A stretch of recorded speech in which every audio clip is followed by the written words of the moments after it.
Alright. Talk. I told you, you might want to sit down. He's fine on his feet. Now you heard him start talking. That's not really necessary. I'm not gonna hurt anybody. Why don't you just let me be the judge of that, alright?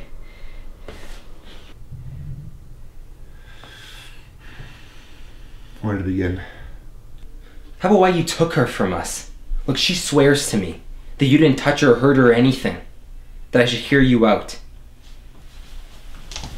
So I need you to explain to me how it is that you had no bad intentions when you kidnapped another human being.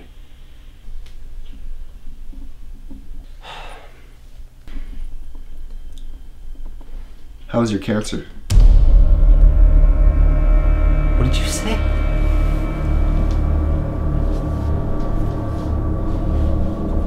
How did you know that? Because you've had it before. What's that supposed to mean? It means this isn't the first time you received a diagnosis. Unless something changes this time, it won't be the last. Look, I don't know who you have me confused with, but I've never had cancer before. You must have mistaken me for somebody else. Jacob Clarke, 27 years old. The past 6 years, he worked at a local electronics retailer. 6 days ago, you were diagnosed with cancer after you slipped in your shower on a bar of soap. An MRI found that you had a tumor in your brain. I can go on, Jacob, if you really want me to. But believe me when I tell you this, I don't have you confused with someone else. I know exactly who you are. Who are you? What if I told you, Jacob, that you, all of you, that you're all here for a reason? I'd say I doubt the reason is to sit here and listen to you feed off some fortune cookie bullshit. Not here. Here. I don't understand. We are all here for one reason, and one reason only. Yeah, and what's that? No, you're not getting it. Everyone here is here for a specific reason. A reason unique to that one person. A very specific, unique reason that defines their entire existence. Hey, where do you think you're going? Sit your ass back down!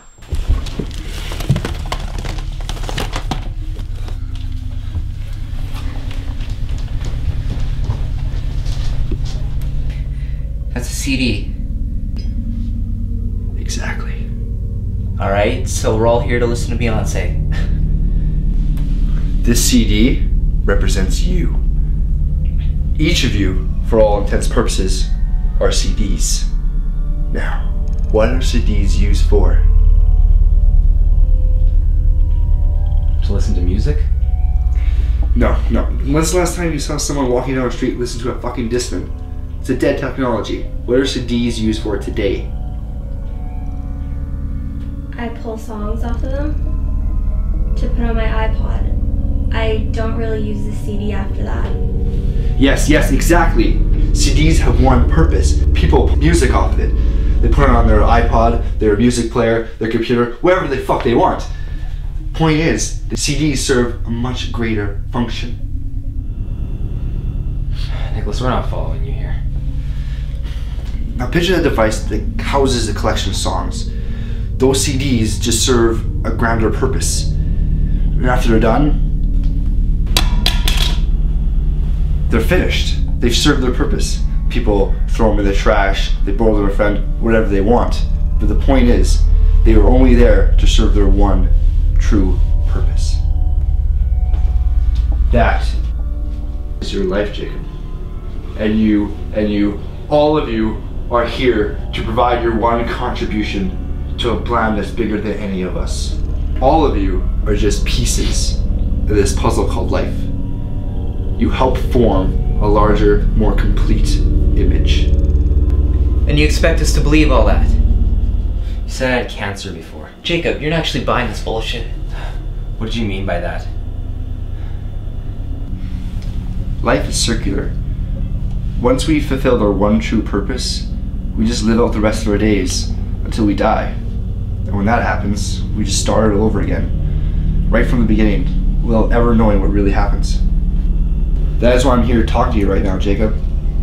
Because we're all stuck doing nearly the same damn things over and over again. Fulfilling some master plan that we all know nothing about. Look, you're not making any sense, Nicholas. What do you mean that we're stuck doing the same things? They're called iterations. Every cycle of life. When each new iteration begins, you pretty much do the exact same things. Maybe you do better in school or have different friends, bang a different chick. But the one thing that never changes is your one purpose. It's the reason that you exist. What happens if we don't do what we're supposed to? Yes, exactly. What happens when we don't fulfill our purpose? What happens when we challenge fate? What happens to the puzzle if the pieces don't fit? Right, that's it! I mean, I've had enough of this. First some psycho kidnaps Claire, starts spewing some bullshit, then you two are letting him get away with it? No one tells me how to live my life.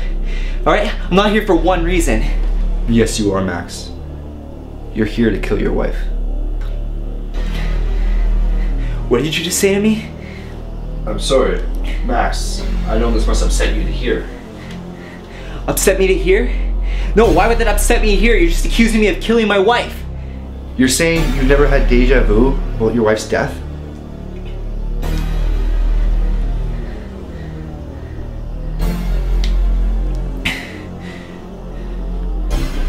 You've never felt like it wasn't the first time she died? Shut up.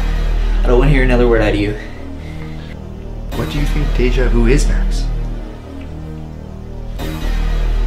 It's when you repeat things in one iteration that you've done in a previous one. And why has she died before? Because you were supposed to. You were supposed to roll through that stop sign into the intersection and get T-boned by the SUV doing 70. You're here to kill your wife. Max! Say it. Max! Say it again! Tell me I'm here to kill my wife! Max, let him go! Don't do it! Max! Do it.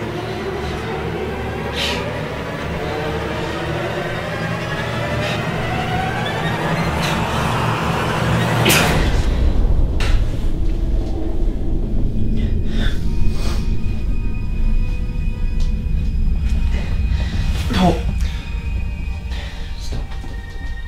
Max, I loved her.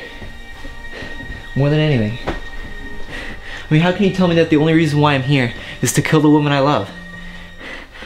What purpose does that possibly serve in this puzzle?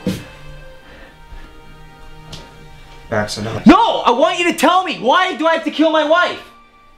An elderly man is walking down the street. He's stabbed by a mugger.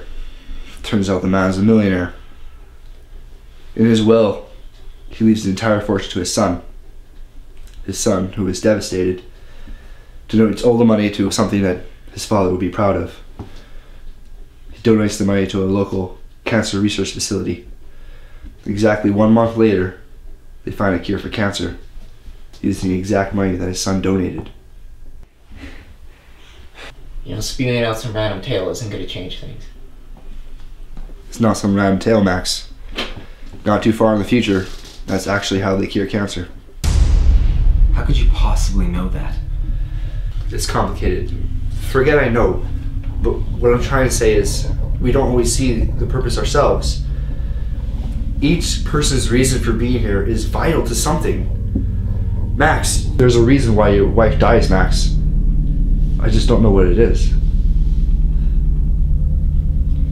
But wait, hold on. If all of these purposes are so important, then why did you say you wanted to find out what happens if we don't fulfill them? Because who's to say that none of this would happen unless we follow some plan? We should have the freedom to make our own lives important to us, not by some higher power that tells us what's important. Why am I here?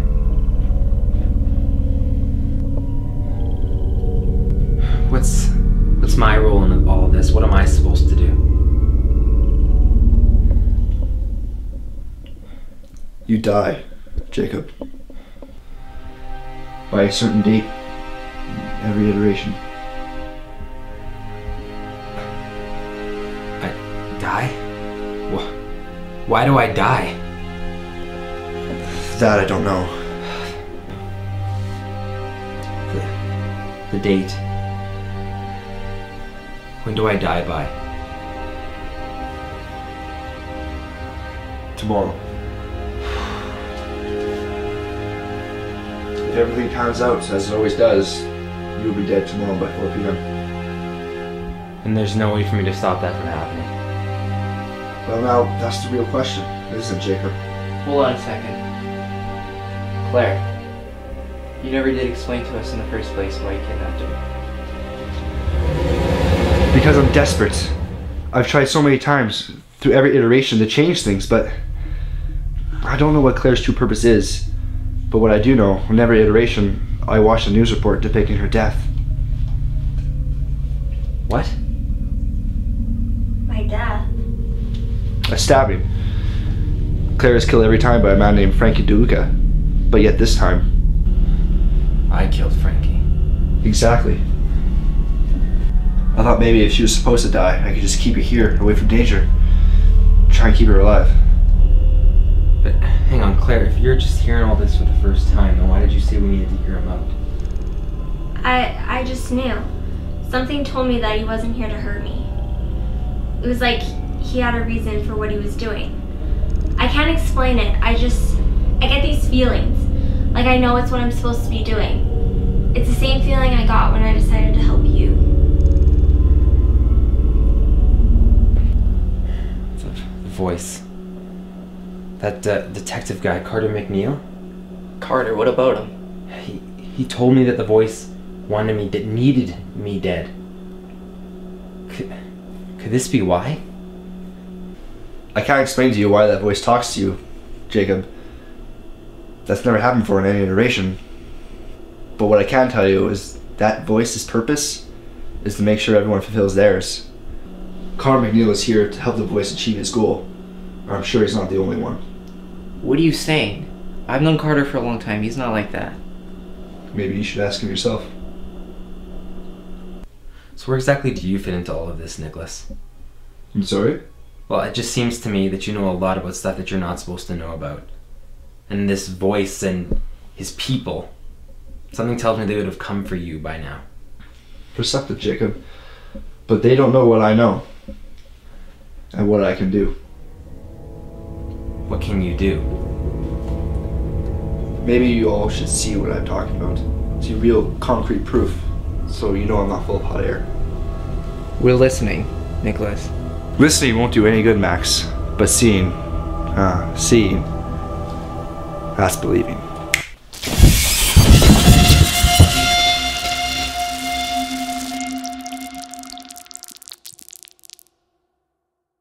I don't see why you didn't get a vehicle. You'd have arrived by now. I don't need one.